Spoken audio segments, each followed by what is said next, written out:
Halo teman-teman, bagaimana jika rata-rata tiap soal hanya diberi waktu 1 menit? Bagaimana mungkin kita bisa menyelesaikan semuanya? Nah, pertanyaan ini pernah ditanyakan di kanal YouTube ini. Saya coba cari-cari komentarnya tapi tidak ketemu.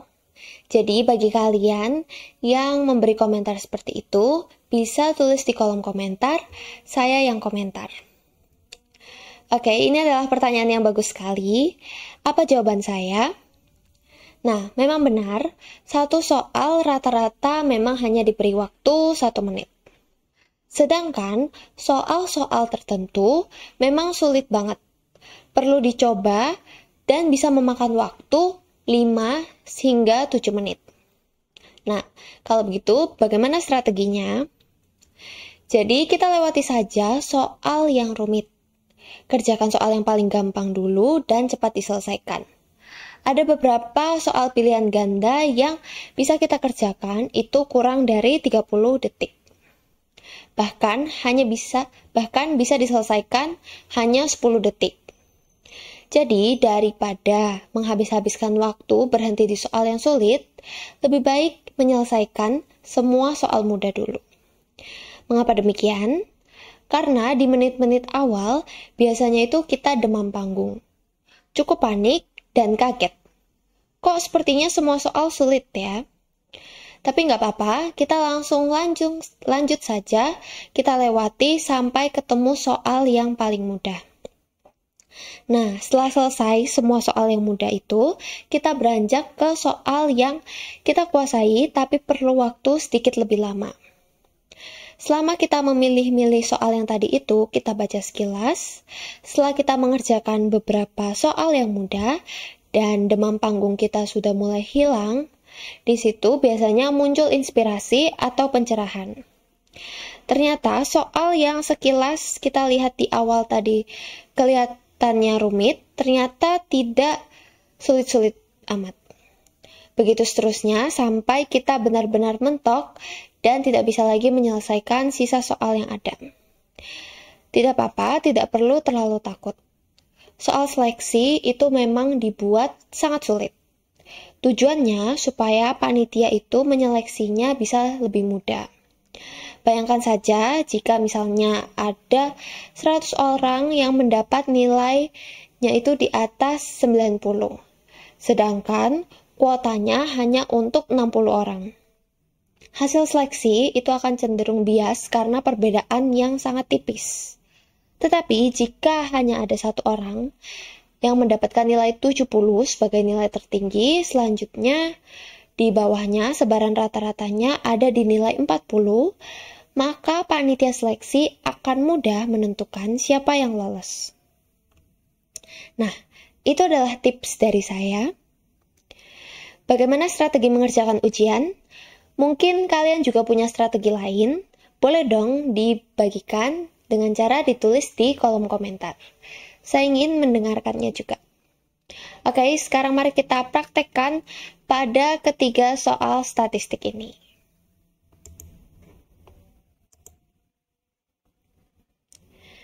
Oke, ini adalah soalnya. Diketahui data nilai ulangan matematika. Nah, ini adalah datanya. Ada 7 data di sini. Yang ditanyakan adalah berapa nilai rata-ratanya. Nah, biasanya kalau orang normal itu mengerjakannya dengan menggunakan rumus rata-rata, yaitu semua datanya ini dijumlah, lalu dibagi dengan banyak data. Tapi ini menjebak, karena bisa memakan waktu yang cukup lama dan tingkat kesalahannya itu bisa lebih banyak. Jadi, tips dari saya itu adalah, kita lihat di sini. Di sini itu selisihnya, kenaikannya ini 2. 68 ke 72 naik 2, 70 ke 72 naik 2, 72 ke 74 naik 2, dan seterusnya. Nah, berarti di sini kita tahu bahwa data ini adalah data yang simetris antara kiri dan kanannya. Jadi, langsung saja di sini kita bagi menjadi 2 datanya. Dan kita lihat di sini, data yang di tengah itu ternyata adalah 74. Jadi dari sini bisa kita simpulkan bahwa nilai rata-ratanya itu adalah 74. Dengan begitu kita nggak perlu lama-lama lagi untuk menghitung nilai rata-ratanya menggunakan rumus rata-rata. Bisa langsung didapat, diketahui nilai rata-ratanya adalah 74. Lanjut ke soal nomor 2. Nah, di sini adalah soalnya. Berikut adalah data penghasilan harian dalam ribu rupiah dari 15 pedagang kaki lima. Ini adalah data penghasilannya. Ada banyak. Yang ditanyakan itu adalah berapa modus dari data tersebut. Nah, modus adalah frekuensi terbanyak dari data yang dipaparkan ini. Jadi di sini kita bisa dengan cara itu mencoret dulu yang kita lihat datanya itu paling banyak, kita coret dengan pola yang berbeda supaya kita bisa cepat mengeliminasi mana yang modusnya itu. Jadi di sini sekilas kita lihat data yang paling banyak itu adalah 125. Maka kita tandai dulu yang 125, kita coret. 125 ada 1, 2, 3, 4. Ada 4 125. Lalu kita coret lagi yang menurut kita datanya paling banyak itu adalah 130. 130 kita coret dengan pola yang berbeda. 1, 2, 3, 4. Ada 4 juga. Lalu kita coret lagi yang menurut kita paling banyak itu, coba kita coret datanya 150. Kita coret dengan pola yang berbeda. 1, 2, 3. Sisanya itu adalah 120 dan 140 yang kira-kira jumlahnya ini nggak melebihi dari data yang paling banyak. Yang paling banyak di sini bisa kita dapatkan itu adalah 125 dan 130 karena sama-sama berjumlah 4. Jadi modus dari data tersebut adalah 125 dan 130. Sudah, lalu lanjut ke soal nomor 3. Nah, dalam sebuah kelas terdapat 40 siswa. Nilai mereka terbagi sebagai berikut.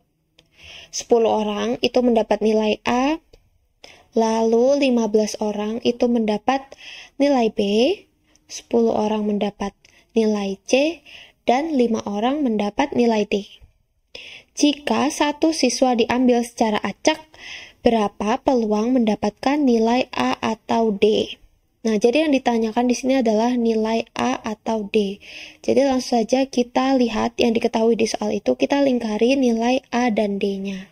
Ada 10 untuk nilai A dan 5 untuk nilai D. Nah, lalu diketahui juga di kelas itu terdapat 40 siswa.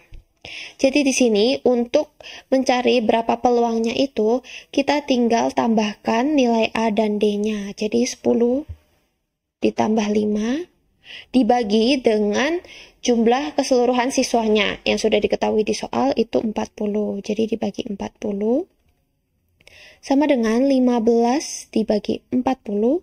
Ini tinggal disederhanakan, masing-masing dibagi 5. Jadi sama dengan 3/8. Jadi, peluang mendapatkan nilai A atau D-nya itu adalah 3/8. Nah, ini bagi teman-teman yang mau meng-screenshot dulu dari nomor 3, lalu ke nomor 2, dan ke nomor 1. Nah, jadi begitu. Kita tidak akan bisa mengerjakan soal dengan cepat tanpa latihan dan pemahaman yang baik. Seperti yang sering kali saya bilang, bisa saja itu tidak cukup. Kita perlu mengerjakan soal dengan lebih cepat. Oke, demikian untuk video kali ini. Semoga menginspirasi dan bermanfaat. Jika kamu mendapat hal yang baik, silakan like dan share, dan kalian juga bisa komen. Dan bagi kalian yang belum subscribe, silakan subscribe dan bunyikan loncengnya. Terima kasih. Bagus.